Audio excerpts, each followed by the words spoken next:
बहुत शुक्रिया यासिर भाई कि आपने हमें यहाँ पर दावत दी और अपना जो मौक़िफ़ है आपके आगे रखने की, बल्कि ऑडियंस के आगे रखने की हमें जो इजाज़त है मरहमत की। मेरा नाम अवैस इकबाल है और मैंने तकरीबन पिछले 15 साल पाकिस्तान के मीडिया में जॉब की है। मैंने अपनी करियर का आगाज़ 2008 में एक रिनाउंड इस्लामिक स्कॉलर हैं जावेद अहमद गामदी साहब, तो उनके साथ शो के साथ किया था और मैंने उस शो के तकरीबन 58 एपिसोड्स जो हैं वो होस्ट किए। और उसके बाद मैंने टेलीविज़न एंकर, न्यूज़ एंकर के तौर पर मुख्तलिफ़ चैनल्स में जॉब की, पॉलिटिकल प्रोग्राम्स किए। उसके अलावा मैंने 2 किताबें लिखी हैं तारीख़ पर। एक किताब का नाम है द एरो ऑफ टाइम और एक किताब का नाम है दे वर हियर, जिसमें मैंने जो पूरी इंसानियत का जो हिस्टोरिकल पर्सपेक्टिव है वो हाईलाइट करने की कोशिश की है। और अभी मुझे इधर अमेरिका आए हुए 5 महीने हुए हैं यासिर भाई। ठीक, मोस्ट वेलकम। अच्छा, गुफ्तगू हमारी जो आज होने वाली है वो होगी एग्जिस्टेंस ऑफ गॉड पर, जैसा कि हमने पहले ही इस पर एग्री किया था।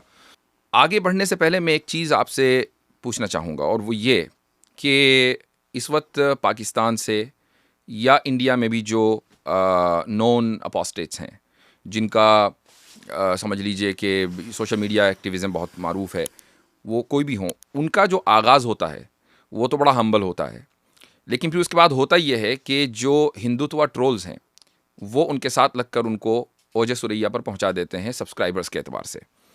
और उसकी वजह यह है कि उर्दू उसकी वजह यह है कि इंडिया जो है वो, अगर आप उसका एनालाइज करें कि इस्लामोफोबिया इस दुनिया में सबसे ज़्यादा कहाँ से निकल रहा है, तो इंडिया जो है वो नंबर 1 पर है। और उसकी वजह यह है कि वहाँ की पॉपुलेशन बहुत ज़्यादा है और मुसलमानों से एक तरह की नफ़रत गुज़िश्ता 10 सालों के अंदर बहुत ज़्यादा बढ़ी है, जो सोशल मीडिया के ऊपर देखी भी जा सकती है और मैं समझता हूँ कि उससे कोई शख्स इनकार नहीं करेगा। तो क्या मैंने जैसा जो पैटर्न देखा है कहीं, यानी मैं आपसे वजाहत चाहूँगा कि ये पैटर्न आपका तो नहीं है? देखिए, ये बात ऐसे है कि मैं दुनिया के तमाम मज़ाहिब को मैन मेड समझता हूँ, चाहे उसके अंदर हिंदुइज़्म हो, इस्लाम हो, क्रिश्चियनिटी हो, जूडाइज़म हो, बुद्धिज़्म हो। एक एथीस्ट के नज़दीक दुनिया के तमाम मज़ाहिब जो होते हैं वो मैन मेड होते हैं। और जहाँ तक रही ये बात कि जो हिंदू हैं वो पाकिस्तानी इस तरह के जो अपोस्टेट्स हैं, मुझे तो इस लफ्ज़ से भी इख्तलाफ है कि हम अपोस्टेट हैं, क्योंकि हमने अपनी मर्ज़ी से इस्लाम कबूल नहीं किया था। हम मुसलमान फैमिली में पैदा हुए थे और हमें नाई ने कहा था कि वो देखो ऊपर कौवा, और उसके बाद रेस्ट इज़ हिस्ट्री। तो वी आर नॉट। जिस वक्त आपने कौवा कहा था उस वक्त आपको पता नहीं था कि आप मुसलमान हो रहे हैं? नहीं, एग्जैक्टली, बच्चे को कहाँ पता होता है जब तो उसके खतने हुए होते इसलिए हैं। ये बात ही गलत है।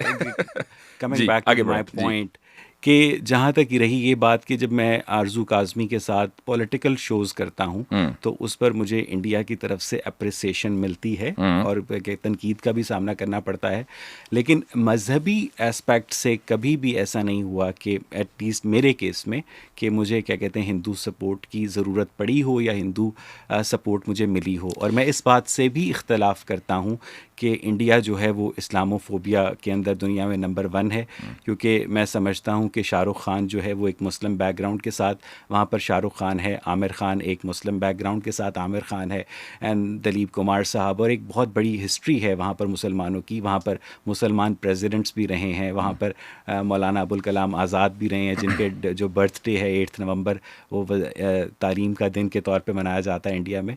तो जो कुछ इंडिया के अंदर इस वक्त मुसलमानों के ख़िलाफ़ सेंटिमेंट है वो मुसलमानों की अपनी एक्सक्लूसिव प्रैक्टिसेस का रद्द अमल है, ये मेरी राय है। हाँ, नहीं, ये आपकी राय से मुझे इत्तेफाक नहीं है, और उसकी वजह ये है कि मैंने पहले ही कहा कि इस्लामोफोबिया के ताल्लुक़ से जो सेंटिमेंट्स पाए जाते हैं वो गुज़िश्ता 10 सालों की पैदावार हैं। यानी 10 साल पहले शाहरुख खान अपनी पोजीशन पर बैठ गए थे, आमिर खान अपनी जगह पहुँच गए थे, दिलीप कुमार बहुत पहले थे, जिस ज़माने में इस्लामोफोबिया नाम की किसी चिड़िया का पूरी दुनिया में कोई वजूद नहीं था। इसके बावजूद दिलीप कुमार यूसुफ खान के नाम से नहीं आए, बल्कि उनको अपना नाम चेंज करना पड़ा अपनी आइडेंटिटी बनाने के लिए कि लोग मुझे एक्सेप्ट करें। तो